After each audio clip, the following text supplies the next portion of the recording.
Seasonic, the heart of your system.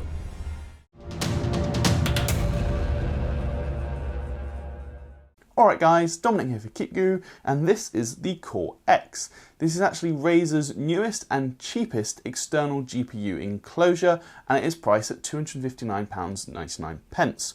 So obviously, being an external GPU enclosure, it connects to a laptop using Thunderbolt 3, and here you can see the Razer Blade Stealth. This is the 2017 model with the i7 8550U processor.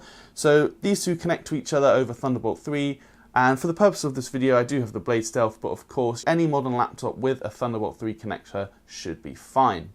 So back to the Core X. In terms of design, it's actually very simple, and that's definitely one of the best things about the Core X, both in terms of the looks and actually the setup process. It's very simple, very straightforward. So essentially what you can see here on the outside is just a matte black aluminium shell. On the front, we've got some nice grooves and ridges, which is purely just to make it look a bit more interesting. The sides are matte black aluminium, and there is some ventilation both for the graphics card to breathe on one side, and there's also ventilation for a 120mm intake fan on the other side. There is no RGB lighting, however, no chroma lighting. That's because the Core X is a much cheaper product than something like the Core V2, which does have chroma lighting, but that again costs £200 more than the Core X. So here the focus is very much on just providing an external GPU dock and nothing else. Now at the back of the unit we have the inputs and outputs, and really this is very simple. All there is a single power input using the supplied kettle lead, which comes in the box, and then there's the single Thunderbolt 3 connector, which obviously uses Type-C form factor. That could be problematic for some, however, as there is no additional USB ports. If you have a modern Ultrabook, which we know are ditching USB Type-A ports more and more, chances are you may only have one, if any, USB Type-A ports. So if you want to connect a gaming mouse, headset, or even a keyboard, you might struggle to do that using a modern day Ultrabook. The Razer Blade Stealth does have two USB Type-A ports, but if you're using a different Ultrabook, for instance, the Core X is not going to help you with any additional USB ports.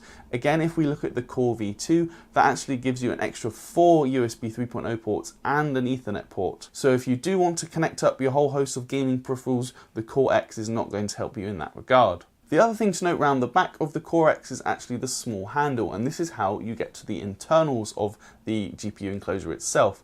All you need to do is flip out this handle and pull. The internals are mounted on a rail system, so you can just pull the whole thing out and there you get access to the internals. Once you get to the insides, the first thing you'll notice is the small motherboard with the full-size X16 PCIe slot. There's a full list of compatible graphics cards on Razer's website. However, the short of it is NVIDIA's Maxwell and Pascal cards will work with the Core X, and AMD support actually stretches back all the way to the R9 200 series. Incidentally, if you are an Apple user, the Core X is compatible with Apple products, presuming you have a compatible AMD card. In terms of physical sizing as well, you are pretty much unlimited, so any modern day, even aftermarket cards should fit just fine. That's because the Core X can now take up to 3 slot cards, whereas the Core V2 would only support 2 slot cards, and then max length of your GPU is going to be 330mm, while the maximum height is 160mm.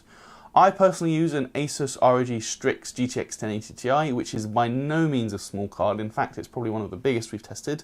And as you can see here, that fit absolutely fine, no problem, and there was room to spare. Back to that little motherboard though, and you can see it receives power from one 8-pin connector as well as a 24-pin connector. Incidentally, the power supply is actually a full-size ATX power supply rated at 650 watts. Now, Razer says up to 500 watts of that can be used to deliver power to your graphics card of choice, which is more than enough for even the most demanding of Vega 64 cards, for instance. And then there's also up to 100 watts which can be supplied to charge your laptop once it is connected. The other 50 watts is presumably for overhead, but you can see there are two 6+2-pin PCIe power connectors for connecting to your graphics card. Lastly, the other thing to note on the inside is that single 120mm intake fan, which is purely to provide some active cooling for the internal system and your graphics card. You can actually swap out this fan if you wish. It's only connected to the motherboard by a standard 3-pin fan cable, so you could feasibly put in any 120mm model you like. However, the standard one will do the job just fine. So that's it for the inside. Once you've got your GPU in, you've slid it back into the enclosure itself, all you need to do is connect the power and then connect the Thunderbolt 3 cable from your Core X to your laptop of choice. However, this is a potentially problematic area as the included cable, as you can see, is only half a meter long. This isn't actually Razer's fault though, it's more a limitation of the Thunderbolt 3 interface because you can only get the full 40 gigabits per second bandwidth using a passive cable, that is, at a max length of 0.5 meters. If you want to go longer than that and still get the max 40 gigabits per second bandwidth, you have to get an active cable, and they are quite pricey. A 2 meter one will set you back around £60 for instance. So to keep the cost down for the Core X, Razer has only included a 0.5 meter passive cable, which is understandable, but it could cause some issues, and I would imagine many users will probably want to spend a bit more cash getting a slightly longer active cable. But when you have connected the laptop and the Core X, you should see the graphics card immediately begin to spin up. You can actually see the fan spinning, and if you have any RGB lighting on your graphics card, you should be able to see that through the ventilated side of the Core X. So once it was connected on the Core X, I was prompted to make sure that I wanted to use the Thunderbolt 3 interface for the Core X, and I said yes, use it every single time, and from then on it was straight sailing. All you need to do was download the display drivers for your graphics card of choice, which in my case was the GTX 1080 Ti, and then the graphics card is fully recognized on your laptop, and you can even go into the NVIDIA control panel and tinker with settings there if you wish. So then, coming to the performance benefits of using an external graphics card with your laptop, what kind of performance games can you get? Well, as mentioned, I used the GTX 1080 Ti with the Blade Stealth, which has the i7 8550U processor. And as a reference, I ran all of our benchmarks and games using first just the integrated graphics that come with that processor, which is the Intel HD 620 graphics, and then I ran the benchmarks again with the Core X enabled. I actually ran two sets of benchmarks with the Core X plugged in. One was just using the graphics card and the laptop's inbuilt display, but then another test was using the Core X and the graphics card in that connected to an external monitor to see what the performance difference is. So then, with the figures now in front of you, you can clearly see that the Core X absolutely crushes the Intel HD graphics. I even had to run the HD graphics benchmarks on low settings because even using very high settings at 1080p, absolutely no chance. With the 1080 Ti in the Core X though, even though you only get 4 PCIe lanes over the Thunderbolt 3 connector, you can clearly see that is no problem for playing the latest games at very high settings. It's also interesting to note the margin of difference when using the laptop's inbuilt display and an external monitor. It does vary per game and per benchmark, but you can see in Far Cry 5 the difference was actually around 5 FPS, and then in Ghost Recon Wildlands it was closer to 6 FPS, which is a decent gain just for plugging in an external monitor, and that is obviously just because the display signal doesn't have to come back down the Thunderbolt 3 cable from the Core X back to the laptop, as it is instead being outputted to the external monitor via an HDMI or DisplayPort cable or whatever you choose to use. Now, I was also curious to see how the Core X would help video rendering times. So what I did was I took a 1:30 4K video file and I stuck that into Adobe Premiere Pro, and I exported using the YouTube 1080p HD H.264 preset.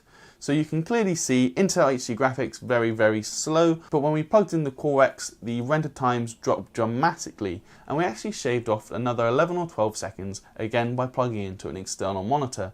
So if you're a video editor and you don't want to lug around a big laptop all day, instead you've got an Ultrabook, if you want to come home and do your rendering using the Core X, that is a potentially very viable option, as we did see much faster render times with the Core X enabled. The last area to touch on is power consumption, and obviously this really will vary dramatically depending on what graphics card you put in, but even with the GTX 1080 Ti we saw load figures of just over 300 watts, so it was around the 310 watt mark, and that didn't seem to change whether you were plugged into the laptop's display or you were using an external monitor. We would expect a Vega 64 to draw around 100 watts more than a GTX 1080 Ti, but that is still well within the 650 watt power supply included in the Core X, so nothing to worry about there. So wrapping up this review, is the Razer Core X worth buying? Well, taking a broader look, it is by far the cheapest external GPU enclosure we have seen from Razer at £259.99, and that makes it over £200 cheaper than their other offering, the Core V2.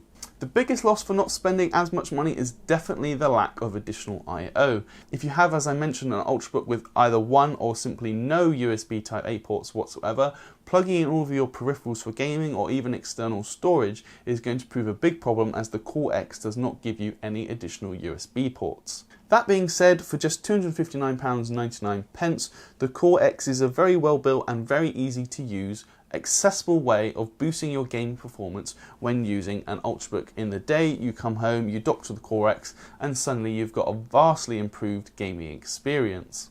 You do obviously have to factor in the extra cost of a graphics card on top of the Core X. However, it is very easy to upgrade down the line, and there is ample power from the power supply should you want to go for a beefier graphics card down the line. So for those looking for a cheaper, no frills external graphics card enclosure, the Razer Core X will do very nicely. So I'm Dominic for Kit Guru. This has been our review of the Razer Core X. If you like this video, you can give us a thumbs up and subscribe, leave a comment below, and make sure you hit that bell icon to be notified about all of our future videos. But until then, I will see you in the next video.